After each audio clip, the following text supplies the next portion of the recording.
Thank you तनु जी। जय Jinendra sir. तो पहला प्रश्न दृष्टि के विषय पर है। दृष्टि का विषय यानी मेरी शुद्ध आत्मा की स्पष्ट समझ मेरे मोक्ष मार्ग के लिए क्यों जरूरी है? बहुत अच्छा प्रश्न है। हम सबका उद्देश्य मोक्ष प्राप्त करना ही है और मोक्ष प्राप्त करने का मार्ग है मोक्ष मार्ग। और मोक्ष मार्ग की शुरुआत, मोक्ष मार्ग में आगे बढ़ना मतलब वृद्धिगत होना और मोक्ष मार्ग की पूर्णता, ये तीनों ही ये दृष्टि के विषय के माध्यम से ही होती है। और कोई उपाय नहीं है हमारे पास। हम कैसे भी कितना भी जीन आगम पढ़े, सब पढ़ने के बाद कंक्लूजन में हमें यही आना है कि हमें दृष्टि का विषय एकदम स्पष्ट होना चाहिए। इतना स्पष्ट होना चाहिए कि उसमें हमें अपनापन करना है। ये मैं हूं। अभी बीच में आपने एक क्लिप बनाई थी ना, हु एम आई, तो वो पूरा दृष्टि का विषय ही था। हु एम आई मतलब दृष्टि का विषय। तो ऐसे हम लोग नाम अलग अलग दे देते हैं, लेकिन कंटेंट तो सब जगह एक ही है। अगर कोई भी ग्रंथ है तो वो आपको इस दृष्टि के विषय में ही अलग अलग तरीके से लेके आते हैं। तो दृष्टि का विषय मोक्ष मार्ग के लिए बहुत ही महत्वपूर्ण है। महत्वपूर्ण क्या, वही मोक्ष मार्ग है। दृष्टि का विषय, श्रीमद जी ने कहा आत्म सिद्धि की पहली लाइन में, जे स्वरूप समझिया विना पामियो दुख अनंत। जो स्वरूप को समझे बिना हम पामे दुख अनंत।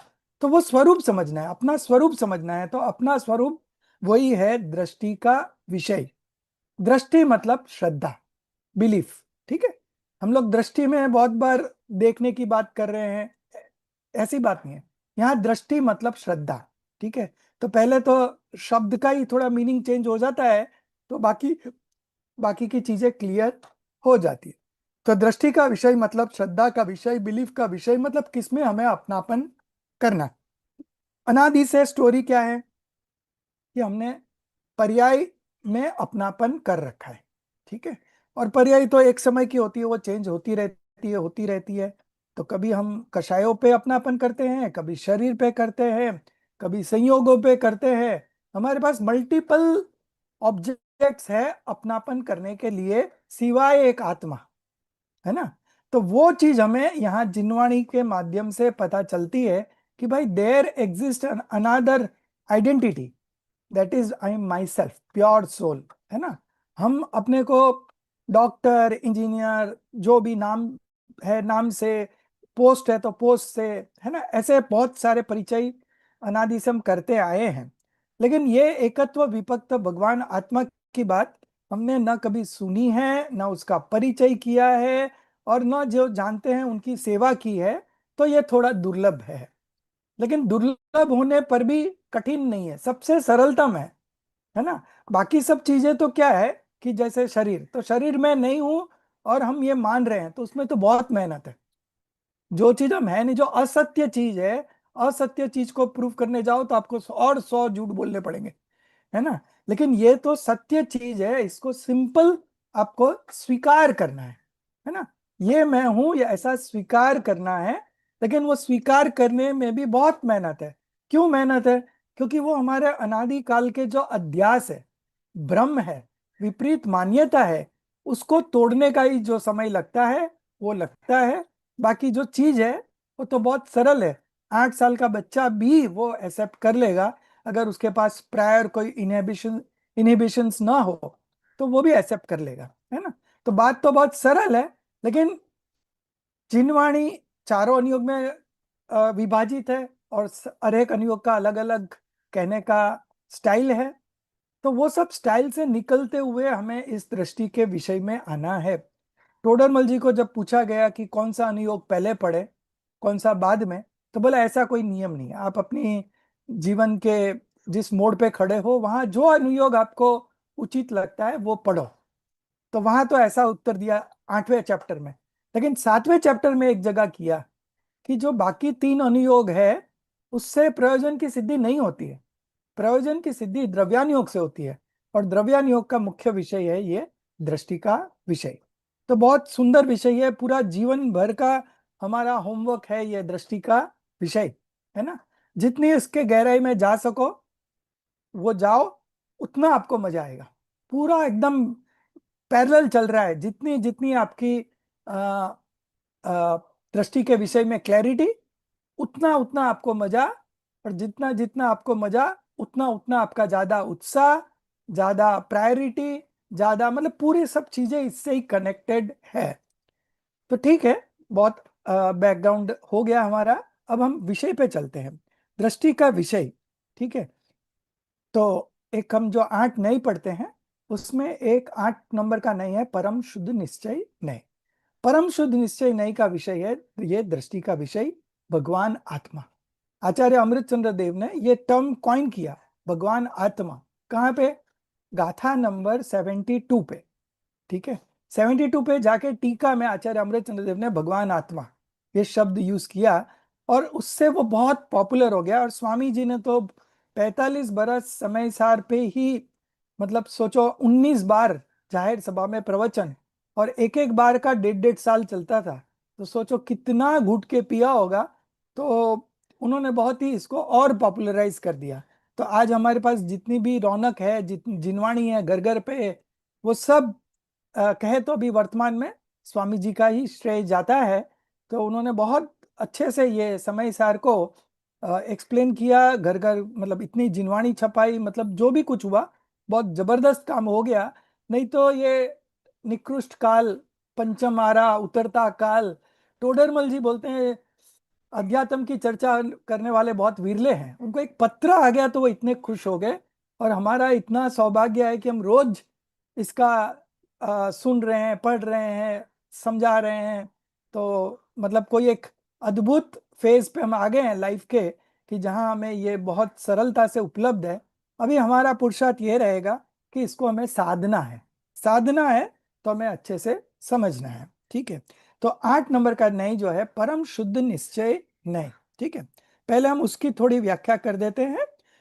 परम शुद्ध निश्चय नई मतलब त्रिकाली ध्रुव भगवान आत्मा। उसको बहुत सारे टर्मिनोलॉजीज है जो इसके लिए यूज होती है। हमें नहीं लगता है कि हर समय दृष्टि का विषय शब्द यूज में आए। ठीक है, तो बहुत जगह अलग अलग तरीके से इनका यूज आता है, लेकिन घूम फिर के तो जिनवाणी को यहीं पे आना है। चाहे आप कोई भी अनुयोग से शुरुआत करो, 3 अनुयोग आपको द्रव्यानुयोग तक लाके खड़ा करता है। और द्रव्यानुयोग में मेन ऑपरेशन है भेद विज्ञान का। तो दृष्टि का विषय, भेद विज्ञान में एक सब्जेक्ट है दृष्टि का विषय, और दूसरा में बाकी सब डाल दो। दृष्टि के विषय को अलावा बाकी सब कुछ है, वो दूसरा विषय हो गया। तो भेद विज्ञान दो चीजों के बीच में होता है, तो उसमें से एक पार्टी तो दृष्टि का विषय है।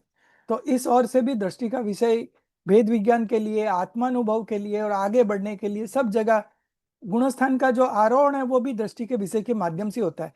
जितना जल्दी आप कनेक्ट करो दृष्टि के विषय से, उतना जल्दी कषाय का अभाव होते जाता है, कषाय दबती जाती है और आपका गुणस्थान आगे बढ़ता जाता है।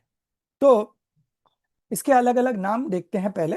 तो हो सकता है कि हर जगह आपको दृष्टि का विषय शब्द न मिले, लेकिन आप इसको समझ लेना।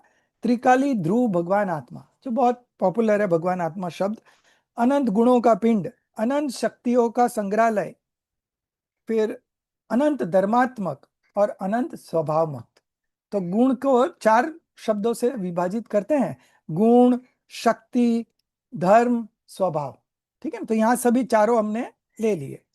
फिर इसका जो सबसे अच्छी परिभाषा हमें लगती है, जो कभी अशुद्ध हुआ नहीं और जिसे कभी शुद्ध हुआ नहीं।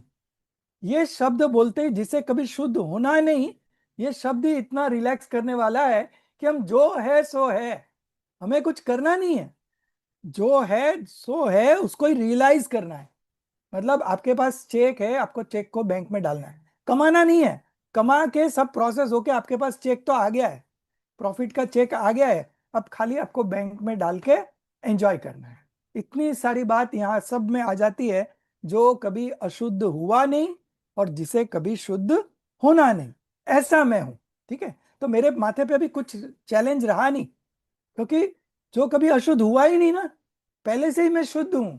मैंने माना कि मैं अशुद्ध हूं, मैं ये हूं, मैं रागी हूं, द्वेषी हूं, कषाई हूं, सब माना, लेकिन हुआ नहीं। सबसे बड़ी बात है कि मैं उस रूप हुआ नहीं। यहां से पूरी चीजें पूरी पलट जाती है। ठीक है, तो और भी इनके नाम है, कारण परमात्मा, कारण शुद्ध परमात्मा, परिपूर्ण परमात्मा, अनादिनाथ, है ना। आदिनाथ भगवान तो पहले तीर्थंकर, और मैं अनादि से नाथ हूं। ठीक है। आ, मेरा आपको आवाज बराबर सुनाई दे रहा है?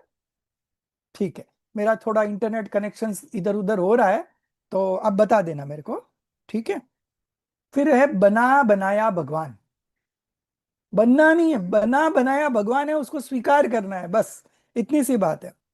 अप्रभावी, मुक्त, शुद्ध, नयातीत, पक्षातिक्रांत, पुंजित पंचम भाव, चैतन्य चमत्कार। क्यों चमत्कार कहा इसे? चैतन्य चमत्कार। चैतन्य मतलब जानना, देखना। जानने देखने वाला ये है, मतलब जानता तो सब कुछ है लेकिन करता कुछ भी नहीं है, ये चमत्कार है ना। जानता सब कुछ है, करता कुछ नहीं है। जैसे छोटा बच्चा होता है ना, तो समझ तो सब जाता है लेकिन बोलता नहीं, मम्मी के सामने बोलेगा नहीं, पापा के सामने, बड़ों के सामने कुछ बोलेगा नहीं, लेकिन वो जान लेता है सब कुछ कि ये ऐसा है, ऐसा है, ऐसा है। तो बोलता नहीं है, क्यों? डरता है वो कि हम कुछ बोलेंगे तो मार देंगे, ये वो। तो ऐसे ही ये चैतन्य चमत्कार है, जानता सब कुछ है लेकिन करता कुछ नहीं, करतापना कहीं पे भी नहीं है। चैतन्य रत्नाकर, महाप्रभु, अ, परम पारिणामिक भाव, अनचेंजेबल भाव, है ना। परम भाव ग्राही द्रव्यार्थिक नय का विषय भी ये है। द्रव्यार्थिक नय के 10 भेद है, उसमें एक है परम भाव ग्राही द्रव्यार्थिक नय, उसका विषय भी ये भगवान आत्मा है। ठीक है। तो ज्ञान, ध्यान का ध्येय, श्रद्धा का श्रद्धेय, है ना, ज्ञान का स्वज्ञेय। ठीक है, ये सब ये दृष्टि का विषय भगवान आत्मा है। अब आचार्य कुंदकुंद देव के पास जाते हैं, तो समय सार में उन्होंने पहली बार छठवीं गाथा में यह दृष्टि का विषय एस्टेब्लिश किया। छठी सातवीं गाथा आप अच्छे से समझ जाओ, आपने पूरा समय सार समझ लिया, समझो, है ना। तो दृष्टि का विषय जो कुंदकुंद आचार्य ने बताया, उन्होंने तो मूल गाथा में इतनी सी बात कही कि जो अप्रमत प्रमत नहीं है वो एक ज्ञायक भाव, और उस रीत से जानो तो उसको शुद्ध कहा जाता है। ठीक है, इतनी सी बात कही, प्रमत अप्रमत अवस्था। लेकिन आचार्य अमृतचंद्र देव ने टीका में बहुत गजब का काम किया है, वो थोड़ा हम देखते हैं। पहले उन्होंने ये भगवान आत्मा जो ज्ञायक भाव से यहाँ पे कहा गया है, क्यों ज्ञायक भाव कहा गया? क्योंकि परज्ञ को जानने के कारण भी ये ज्ञायक है, और अपने को जानने के कारण भी ये ज्ञायक है, इसलिए ज्ञायक भाव बहुत फेमस हो गया। ज्ञायक भाव इसलिए यहाँ पे कहा, परम पारिणामिक भाव नहीं कहा, क्योंकि परम पारिणामिक भाव तो छह द्रव्यों में घटित होता है, लेकिन ज्ञायक भाव कहकर आत्मा को विशेष ऊर्ध्व किया आचार्य अमृतचंद्र देव, कुंदकुंद देव ने, कि ज्ञायक भाव कहा, जो एक ज्ञायक भाव है, जो एक रूप रहने वाला ज्ञायक भाव है। ज्ञायक भाव है मतलब जानने वाला। सिंपल टर्म्स में कहे तो जानने वाला। हमने बहुत सारे टर्म्स पकड़ लिए हैं तो हम उसके आगे बढ़ ही नहीं पाते हैं, लेकिन उसको आप मीनिंग देखोगे ना, तो फिर आप देखोगे आप बहुत जगह से उस सब के साथ कनेक्ट कर सकते हो। तो ज्ञायक भाव मतलब जानने वाला, जानने वाला। ठीक है। तो पहले ही बताया टीका में कि अ, स्वयं सिद्ध, स्वयं सिद्ध मतलब जो किसी से उत्पन्न ना हुआ हो, जो जो कोई उसका नाश ना कर सके। तो स्वयं सिद्ध पहला विशेषण दिया। फिर दूसरा विशेषण दिया अनादि अनंत, अनादि काल से है और अनंत काल तक ऐसा का ऐसा रहेगा। फिर नित्य उद्योत, उद्योत मतलब चमकीला, चमक चमक वाला, ग्लिटरिंग, है ना। तो ये भगवान आत्मा स्वयं, उसका स्वरूप ये नित्य उद्योत, सदा काल, सदा काल अपनी ही पर्याय में यह भगवान आत्मा दर्शन दे रहा है। लाना नहीं है, खींचना नहीं है, कुछ नहीं, इट्स ऑलरेडी देयर। ठीक है, आपको खाली एक्सेप्ट करो, खोजो। ठीक है। तो नित्य उद्योत रूप, फिर स्पष्ट प्रकाशमान ज्योति, ये सब विशेषण लगा करके आचार्य देव ने उस भगवान आत्मा से अपने को कनेक्ट करने का एक प्रयास किया है। फिर कहते हैं, ये चारों विशेषण देने के बाद कहते हैं, ऐसा ऐसा जो एक ज्ञायक भाव, है ना, मतलब एक रूप रहने वाला भाव, जैसा वर्तमान में है ऐसा का ऐसा तीनों काल रहने वाला है ना। हमने पहले अभी बताया अनचेंजेबल, ऐसा ही ऐसा रहने वाला है। इसको एक शब्द आता है टंकोत्कीर्ण, है ना। जैसे कोई हम पत्थर में इंस्क्राइब कर देते हैं तो मिटता नहीं है, आंधी आ जाए, तूफान आ जाए, वो रहता है ऐसा का ऐसा। तो ऐसे टंकोत किण कहकर ये भगवान आत्मा, ये ज्ञायक भाव ऐसा का ऐसा, जानने वाला का जानने वाला ही रहता है। नरक में गए, निगोद में गए, लेकिन वो ऐसा का ऐसा रहा। मतलब नरक निगोद में तो हमारा कुछ बिगड़ा नहीं, और अभी हम ये मनुष्य पर्याय में आ गए और हमें पता भी लग गया कि मैं भगवान आत्मा हूं, तो अब हमारा क्या बिगड़ेगा, है ना। तो ये भी हमें बहुत निर्भर करता है कि हमको अब आनंद करते करते मोक्ष जाना है। मोक्ष तो जाना ही है, अब हमारे लिए और कोई गति नहीं है, नो चॉइस, लेकिन आनंद करते करते जाएंगे। ठीक है। तो इस तरह से पहले उन्होंने ज्ञायक भाव को डिफाइन किया, फिर उन्होंने बहुत सुंदर साइकोलॉजी यूज की। अनादि से क्या स्टोरी है वो पहले बताई, बहुत 2-3 लाइन की बात है। संसार अवस्था में, है ना, ये आत्मा, ये भगवान आत्मा संसार अवस्था में इसकी क्या हालत हो रही है कि अनादि बंध पर्याय, है ना, 4 गति, 84 लाख, 5 परावर्तन, ये वही आत्मा परिभ्रमण कर रहा है अनादि से। क्या हो रहा है फिर? कर्म पुद्गलों के साथ एक रूप, शीर नीर की भांति की तरह, जैसे दूध और पानी मिले हुए हैं ना, हम डिस्टिंक्ट नहीं कर पाते हैं, ऐसे ही ये कर्म पुद्गलों के साथ एक रूप, है ना। ये कहां से हम बोल रहे हैं? पर्याय अपेक्षा से। संसार अवस्था बता रहे हैं ना, तो अनादि की स्टोरी बता रहे हैं, तो पर्याय अपेक्षा से सारे विशेषण चल रहे हैं। और क्या है? दुरंत कषाय चक्रो, कभी क्रोध, मान, माया, लोभ, एक समय भी कषाय बगैर ये जीव रहता नहीं है। 4 मेजर कषाय में से कोई ना कोई कषाय चलती रहती है, और जो 9 क्वासी पैशंस है ना, 9 कषाय जिसको कहते हैं, उसमें से भी कोई ना कोई कषाय चलती रहती है। तो दुरंत कषाय चक्र के समूह से फिर और क्या हो रहा है? इसका परिणमन पुण्य पाप, शुभ अशुभ भाव, है ना, विकल्प, विचार, सब ले लो, विभाव, सब ले लो। ये अनादि की स्टोरी है, ये चल रहा है। पर्यायी अपेक्षा से देखेंगे तो ये सब है, सत्य है, गलत नहीं है, पर्याय अपेक्षा से।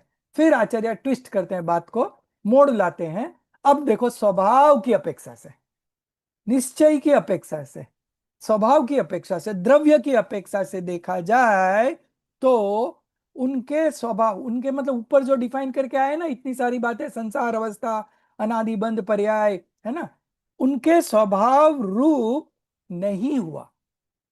परिणमन तो हुआ, लेकिन ये भगवान आत्मा जो दृष्टि का विषय है, वो उनके भाव रूप नहीं हुआ, उनके स्वभाव रूप नहीं हुआ, उनके स्वभाव रूप परिणमित नहीं होता। ठीक है। ये सब जितने भी कुछ है, ये सब कर्म के रस है, स्वभाव के आश्रय से ये सब उत्पन्न नहीं हुए।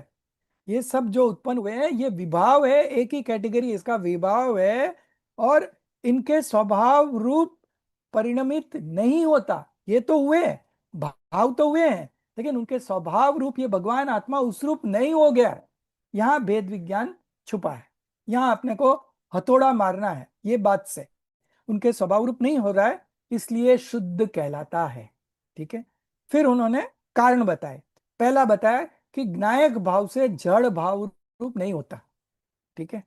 जड़ भाव में ये सब आ गए, जितनी पर्याय अपेक्षा से बात की ना, वो सब जड़ भाव है, क्योंकि वो जड़ के आश्रय से, जड़ के लक्ष्य से, कर्म के निमित्त से होने वाले भाव है। स्वभाव के आश्रय से ये एक भी भाव नहीं हुए, इसलिए उनको जड़ भाव कह दिया।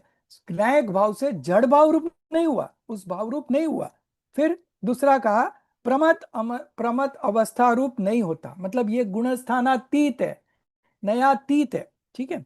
फिर तीसरा, समस्त अन्य द्रव्यों के भावों से भिन्न रूप से उपासित होता हुआ। उपासित होता हुआ मतलब अनुभव में आता हुआ। मतलब ये दृष्टि का वैसे ही ऐसा है कि आपने नॉलेज के लेवल पे क्लैरिटी कर ली, नेक्स्ट स्टेप है अनुभव की बात, है ना। दृष्टि का विषय का प्रयोजन ही ये है कि ये आप अच्छे से समझ के निर्णय करके अनुभव में वो ट्रांसफॉर्म हो जाए। तो ठीक है। तो समस्त अन्य द्रव्यों के भावों से भिन्न रूप से उपासित होता हुआ, अनुभव में आता हुआ, ऑलरेडी आ रहा है, आबाल गोपाल सर्व को अनुभूति स्वरूप भगवान आत्मा सदा काल अनुभव में आ रहा है। तो अनुभव में आ रहा है, आप उसको खाली थोड़ा आइडेंटिफाई करो, स्वीकार करो। पहला स्टेप स्वीकार हो गया, पढ़ के स्वीकार कर लिया कि हाँ ये ऐसा है, और नेक्स्ट है कि उसको आइडेंटिफाई करना है। तो बहुत सारे विशेषण बता दिए, तो कहीं से भी आपको वो कनेक्शन जुड़ जाता है। ठीक है, अपनी भावना होती है तो सामने उदय भी उस प्रकार से सब ट्रांसफॉर्म होते हैं। आपने सब देखा, 5 साल आपने पढ़ा, आपके लाइफ में कितने उतार चढ़ाव आए, लेकिन ultimately you are all there together, है ना। ये बताता है कि आपने सबको जीत लिया। जीत लिया मतलब ये जो आपका पुरुषार्थ रहा, वो पुरुषार्थ भी संयोगों बाहर संयोगों में ऑटोमेटिक चेंजेस लाता है ना। टोडरमल जी ने कहा भली होनार है मेरी, तो मेरे को इन सब जीनवाणी का पढ़ने का मतलब अवसर मिला। तो भली होनार, तो हम लोग सबकी भी भली होनार है, इसलिए हमारे सब कितने भी चैलेंज आज आए, लेकिन विनर तो हम ही है ना, जीतना तो हमें ही है। बाकी वो तो आके अपना कर्म का धक्का है, आके चले जाते हैं। ठीक है, तो समस्त अन्य द्रव्यों के भाव से भिन्न रूप से उपासित होता हुआ। चौथा पॉइंट, ज्ञेयाकार होने से उस भाव के ज्ञायकता प्रसिद्ध है, तथापि ज्ञेय क्रुद्ध अशुद्धता नहीं है। ठीक है, ज्ञेय कैसे भी जल के झलकते ही है, पर द्रव्य से तो कुछ लेना देना है ही नहीं।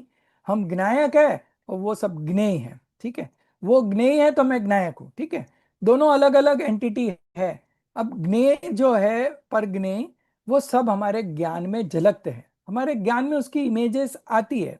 खाली इमेजेस ही आती है, ना हम उस रूप हो जाते हैं, ना वो उधर से उठ के इधर आ जाता है। कुछ ऐसा होता नहीं है, वो वहां का वहां रहता है। खाली उसका एक रिफ्लेक्शन, जैसे आईने में रिफ्लेक्शन होता है वैसे एक रिफ्लेक्शन होता है। ठीक है, तो वो रिफ्लेक्शन होता है, तो ज्ञेय वाली कोई भी अशुद्धता इसमें नहीं होती है। इसलिए हमारा जो ज्ञान है वो ऑलवेज शुद्ध रहता है, ज्ञेय क्रुद्ध अशुद्धता उसमें आती नहीं है। ठीक है, ये 4 पॉइंट हो गए, ये छठवीं गाथा का विषय हो गया। अब सातवीं गाथा में जो आचार्य देव ने और बात खोली है, वो गुण भेद से भिन्न।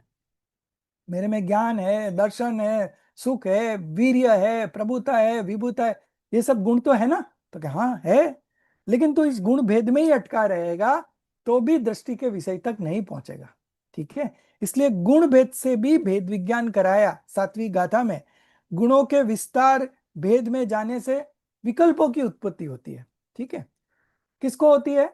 छद्मस्त को होती है। ठीक है, और केवली भगवान को तो सब जानने में आता है एक साथ, लेकिन उनको नहीं होती है।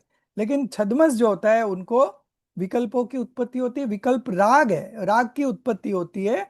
इसलिए भेद को गौण करके, है ना, भेद को गौण करके अभेद को मुख्य कराया है। पूरे समय सार का मैं आपको सार बता रहा हूं इसमें, पूरे समय सार में भेद को गौण करके अभेद को मुख्य कराया है।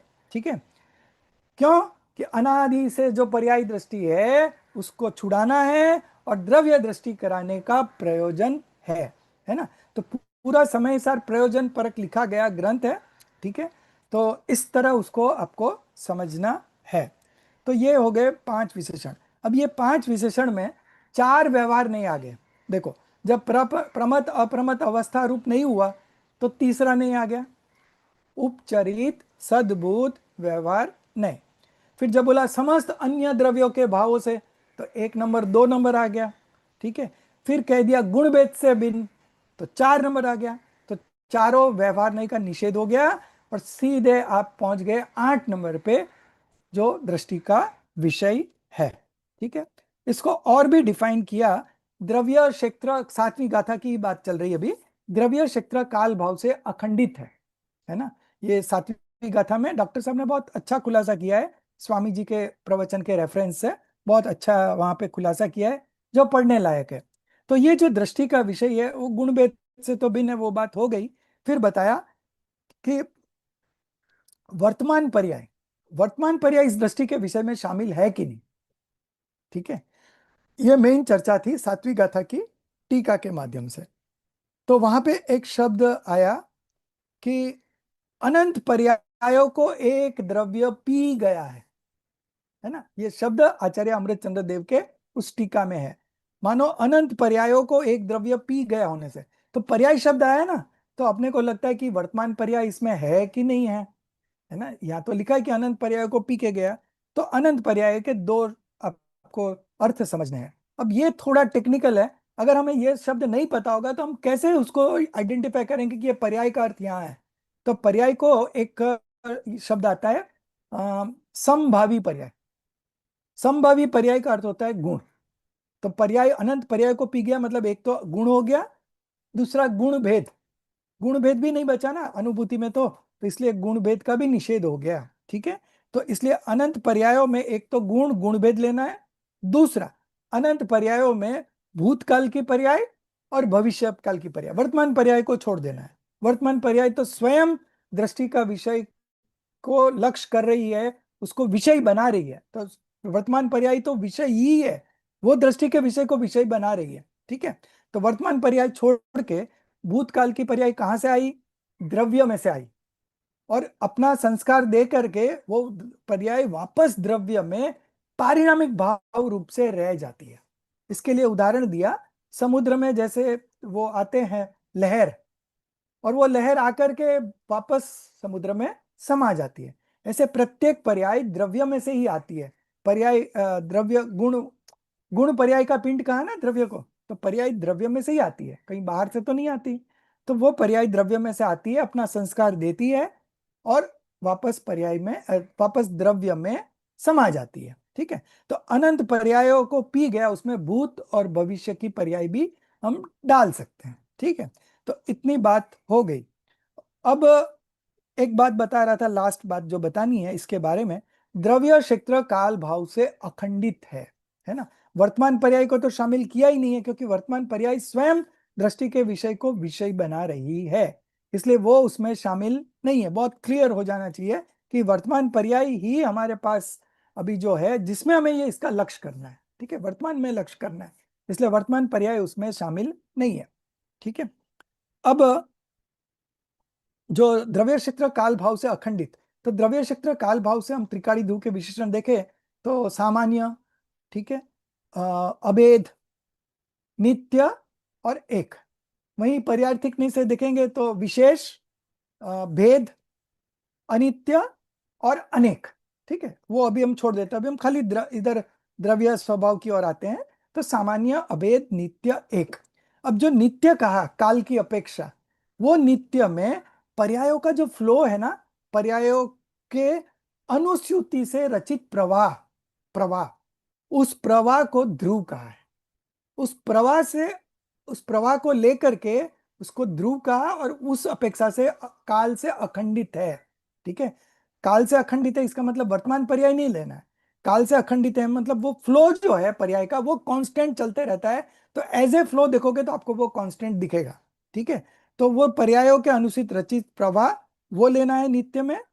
और ये लेने पर दृष्टि के विषय में द्रव्य काल से खंडित भी नहीं होता है, और जो वर्तमान पर्याय उत्पन्न उत्पाद व्यय वाली जो वर्तमान पर्याय है, वो विशेष पर्याय इसमें शामिल भी नहीं है।